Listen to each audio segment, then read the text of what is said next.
Learning objectives. After completing this module, learners will be able to understand the monopoly market and its criteria in the commodity market. Learn about the competitive market structure and its behavior. Learn about the basic differences between monopoly and perfectly competitive market. Understand the relation between the market demand curve and average revenue curve. Learn the relation between the marginal revenue and average revenue curve. Understand the relation between the average revenue and total revenue curve. Understand the relation between the marginal revenue and total revenue curve. Understand about the slopes of total revenue curve, about its shape and tangent trends on those slopes in order to understand the positive, horizontal, and negative inclinations of the slopes. Understand about the short-term equilibrium of the monopoly firm. Learn about the short-term equilibrium of the monopoly firm in zero cost. Understand how geometrically the total costs and total revenue values with curve can depict the profit curve. Learn about monopolistic competition and its differences from perfect competition and monopoly structure. Learn about oligopoly market structure and interrelated activities of duopoly firms. Simple monopoly in the competitive markets. Market structure of monopoly. Perfect competition market structure is determined through various conditions of consumers, firms, their individuality, and combined effects. Freedom of choices. Non-substituting properties of the goods and knowledge. Competitive behavior versus competitive market structure. In the perfect competitive market, the individual firm cannot control the market price. But in the case of the competitive behavior of the firms and the competitive market structure, they are appeared to be inversely related with each other. The monopoly in a single commodity market can be satisfied when the market of that distinct commodity is perfectly competitive. That is, all the consumers are price takers. Market demand curve, total revenue curve, and average revenue curve in monopoly market. In case of market demand curve, for the price rise, the consumers want to buy lesser quantity of the commodity. But in the monopoly market, firms know that the larger quantity of the commodity can only sold in lower price. For smaller quantity, the firm can sell its good in larger price. Thus, in monopoly market, the firms can control the price by the quantity of commodity as produced. The total revenue is the product of the entire quantity and its respective total price of the commodity. It has been seen that after 10 units of the commodities, the total revenues starts to decrease. We know that the price of the commodity altogether shows the market demand curve in monopoly market. The average revenue in monopolistic condition is measured mathematically when total revenue is being divided by the quantity of the commodity. If we will show it geometrically, then we need a connector drawn between the origin and the place of intersection of quantity and price in total revenue curve. Total, average and marginal revenue curves and price elasticity. Marginal curve and its relation with total and average curves. The change in total revenue in response with the sale of the extra unit is called marginal revenue. That is, the newer total revenue values are subtracted with the values of previous sales. As we know that total revenue increases slowly as quantity increases, because for larger quantities in monopolistic conditions, the price rates eventually decreases. Graphically, we will measure the slope of any smooth curve by drawing tangents at different points.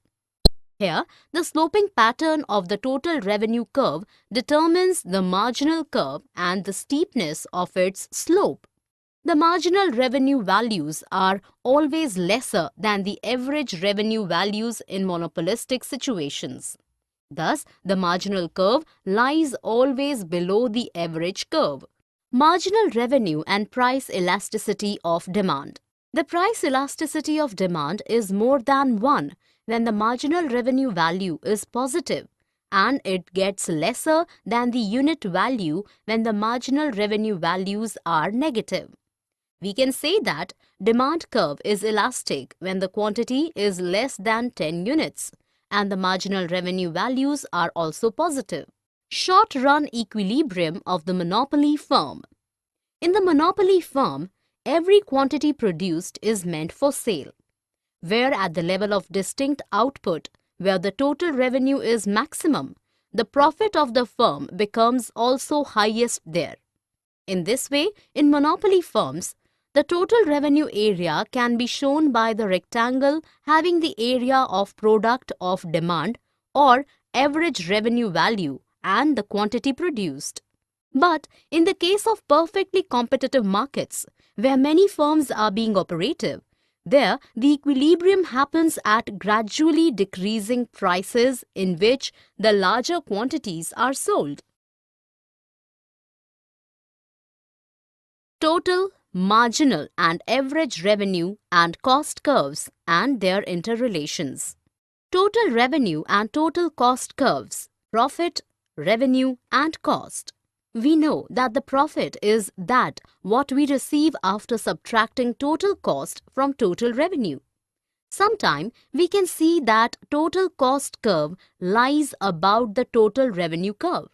In that point, we can say that the firm is facing losses because profit is negative there. Marginal and average curves, revenue and cost. Till the point where the marginal revenue is greater than the marginal cost, the firm will be interested to add extra output, as in this point, the selling extra unit of output is greater than the total cost increment in order to produce that additional unit. In regard of average cost curve, we can get the total cost area in the product of average cost in the equilibrium quantity point and the respect quantity. For the demand curve too, we can get the total revenue in the product of average revenue and respective quantity in the same equilibrium point. Instances of perfectly competitive market, marginal and average curves. In perfectly competitive firm, the production to sale is larger than the same in the monopoly market, and the price is also lower than the latter. Thus, in the perfectly competitive market, the profit is lesser than the monopolist situation. It is fact that the monopoly firms enjoy the profit in long run as well, which is not possible for competitive firms. Additionally, having with many diversified substitutes of every product, a monopoly firm cannot restrain from the competition for long time. Other non-perfectly competitive markets. Monopolistic competition market structure in short term. In a specific market structure, many firms will operate, and they have the rights of free entry and exits. But the goods produced do not have any similarity with each other. Such of this market structure is called monopolistic competition. We can think a market of wheat flour where various brands with respective packages, where every customer already builds their personal choices and tastes with respective brands. There may be many producing firms in the market, but the specific brands are few. Monopolistic competition market structure in long term. As it is narrated above, the price of product being lesser than the perfect competition stays higher in monopolistic competition than its perfect competition counterpart. But in the long run, other firms can enter in the monopolistic competition when they see the existing firms get positive profit in the short run. This results prices to reduce periodically till the profit becomes zero. How do firms behave in oligopoly market structure? In oligopoly market, more than one firm works but not many. In duopoly firm structure, where the products are homogeneous and have no substitute for each other, two firms can react like a combined firm having no competition with each other. Secondly, they decide about their productivity in order to maximize their profit after seeing the productivity of other firm and assuming that should not be changed. In oligopoly market, if one firm increases the price of its product, its number of sales is dropped and this is not followed by the other firm. But when the firm lowers its price in order to sell more products, other firms become compelled to reduce their prices too.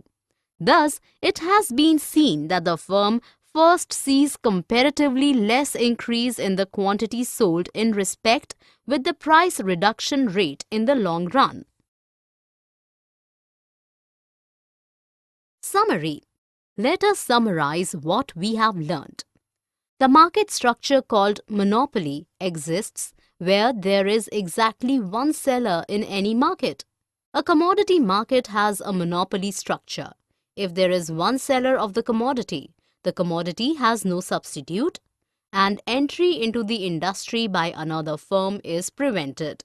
The market price of the commodity depends on the amount supplied by the monopoly firm. The market demand curve is the average revenue curve for the monopoly firm. The shape of the total revenue curve depends on the shape of the average revenue curve. In the case of a negatively sloping straight line demand curve, the total revenue curve is an inverted vertical parabola.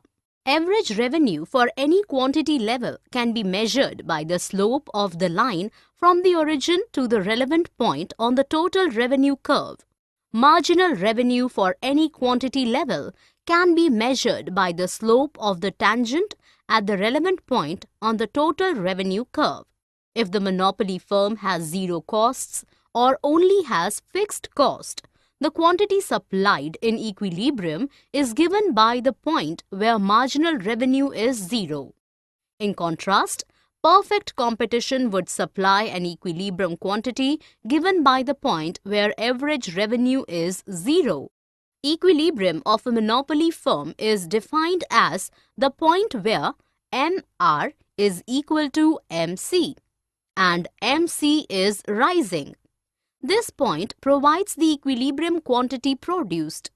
The equilibrium price is provided by the demand curve given the equilibrium quantity. Positive short-run profit to a monopoly firm continue in the long run. Monopolistic competition in a commodity market arises due to the commodity being non-homogeneous. In monopolistic competition, the short-run equilibrium results in quantity produced being lesser and prices being higher compared to perfect competition. This situation persists in the long run, but long-run profits are zero.